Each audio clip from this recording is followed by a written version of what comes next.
वर्ग 12वा विषय अर्थशास्त्र प्रकरण 4 पुरवठा विश्लेषण। तर विद्यार्थी मित्रांनो, आपण बघूया पुरवठा विश्लेषण या प्रकरणातील संपूर्ण संकल्पना व त्यांचे मुद्दे। संकल्पना आहे पुरवठा पत्रक। पुरवठा पत्रक दोन प्रकारे स्पष्ट करता येतो। नंबर 1 वैयक्तिक पुरवठा पत्रक आणि नंबर 2 बाजार पुरवठा पत्रक।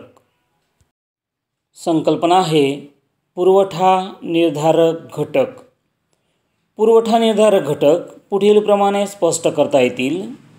त्याचे मुद्दे आहेत: नंबर 1 वस्तूंची किंमत, नंबर 2 तंत्रज्ञानाची स्थिती, नंबर 3 उत्पादन खर्च, नंबर 4 पायाभूत सुविधा, नंबर 5 सरकारची धोरणे, नंबर 6 नैसर्गिक परिस्थिती आणि नंबर 7 भविष्यकालीन किमतीचा अंदाज। संकल्पना आहे पुरवठा नियमाची गृहीतके। पुरवठा नियमाची गृहीतके त्याचे मुद्दे पुढील प्रमाणे स्पष्ट करता येतील।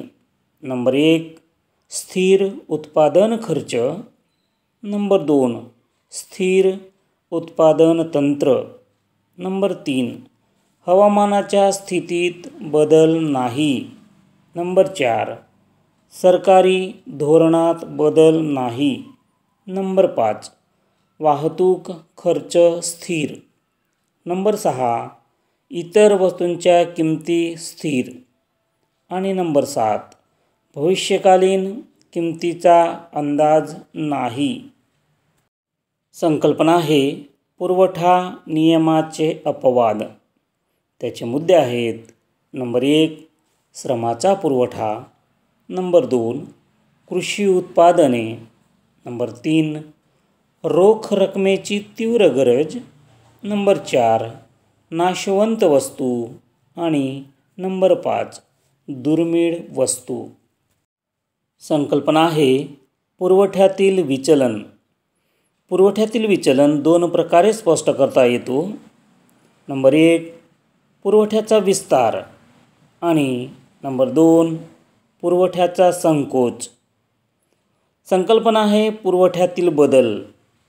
पुरवठ्यातील बदल दोन प्रकारे स्पष्ट करता येतो। नंबर 1 पुरवठ्यातील वाढ, ज्याला वृद्धी असे म्हणतात। नंबर 2 पुरवठ्यातील घट, त्यालाच पुरवठ्यातील ऱ्हास असेही म्हणतात। संकल्पना आहे खर्च। खर्च हा 3 प्रकारे स्पष्ट करता येतो।